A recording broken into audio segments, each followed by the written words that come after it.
मेरा नाम पिंकी है और मुझे प्यार 18 साल की उम्र में ही हो गया था। शायद वो मेरा आखिरी प्यार भी था। यह कहानी तब की है जब मैं क्लास 12th में थी। मुझे शुरुआत में प्यार के बारे में कुछ ना पता था, ना ही मुझे उसमें इंटरेस्ट था। मेरे सभी दोस्तों के पास बॉयफ्रेंड थे और उसमें से कुछ सहेलियां मेरा मजाक भी उड़ाती थीं, लेकिन मैं उनकी बातों को इग्नोर कर दिया करती थी क्योंकि मुझे ये सभी चीज़ें टाइम पास लगती थीं। और वो कहते हैं ना कि ऊपर वाले ने हर किसी के लिए किसी न किसी को बनाया है, शायद मेरे लिए भी उसने किसी को भेज रखा था।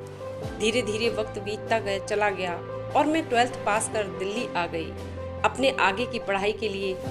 आज मेरी ग्रेजुएशन की पहली क्लास थी तो मैं बहुत खुश थी अपने क्लास को लेकर, क्योंकि वहाँ पे नई नई चीज़ें सीखने को मिलेगी।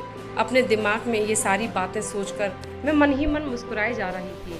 तभी सामने से आता एक खूबसूरत से लड़के से मैं टकरा गई। उसके हाथों की सारी बुक्स गिर गईं। मैं सब कुछ भूलकर बस उसी को देखे जा रही थी।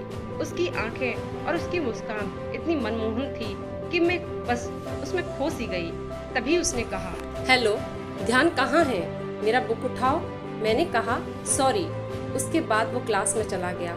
उस वक्त पहली बार दिल में कुछ सा फील होने लगा उस अजनबी लड़के के लिए। मैं अपनी क्लास में पूरा दिन उसके बारे में ही सोचती रही।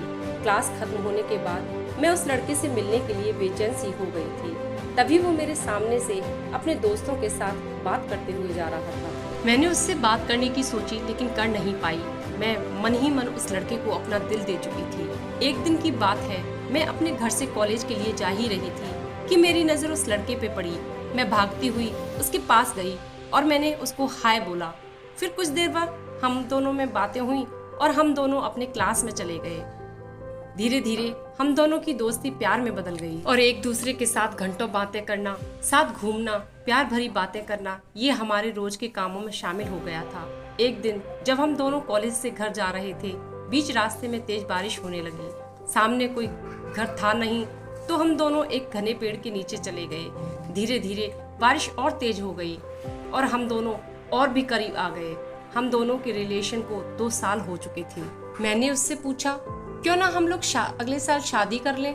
वो बोला, मैं अपने घर पे तुम्हारे बारे में बताऊंगा। लड़का खुशी खुशी अपने घर चला जाता है। उधर लड़के की बातों को सुनकर उसके माँ बाप उसे कहते हैं कि तुम उस लड़की से दूर रहोगे। लड़का कहता है, मैं उसके बिना नहीं रह सकता, लेकिन उसके घर वाले उसकी एक बात नहीं सुनते हैं। उस लड़के का फोन छीन लेते हैं और उसका कॉलेज जाना भी बंद कर देते और वह अपने पापा का बिजनेस संभालने लगता है। लड़की उसका फोन ट्राई करती है, लेकिन फोन स्विच ऑफ आता है। 2 दिन बीत जाने के बाद लड़की घबरा गई और उसके घर चली गई। लड़के की मम्मी से पूछने पे वो कहती हैं कि वो अपने दोस्तों के साथ घूमने कहीं बाहर गया है। सच तो यह था कि वो लड़का अभी भी घर पर ही था। पूरा दिन उसके बारे में सोचती रहती है। वक्त बीतने के बाद लड़के के घर वाले उसकी शादी कर देते हैं और फिर पूरे 1 साल बाद उसको एक पत्र लिखता है जिसमें वो अपने साथ सभी बात उसको बताता है। लेकिन तब तक बहुत देर हो चुकी थी। पत्र पढ़कर लड़की पागलों की तरह रोना शुरू कर देती है और कहती है, मैं नहीं जीना चाहती तुम्हारे बिना। इतना कहते ही वो वहीं गिरकर अपना दम तोड़ देती है। प्रिय दोस्तों, अगर आपको मेरी ये कहानी अच्छी लगी हो तो प्लीज़ लाइक, शेयर, कमेंट्स और सब्सक्राइब करना ना भूलें।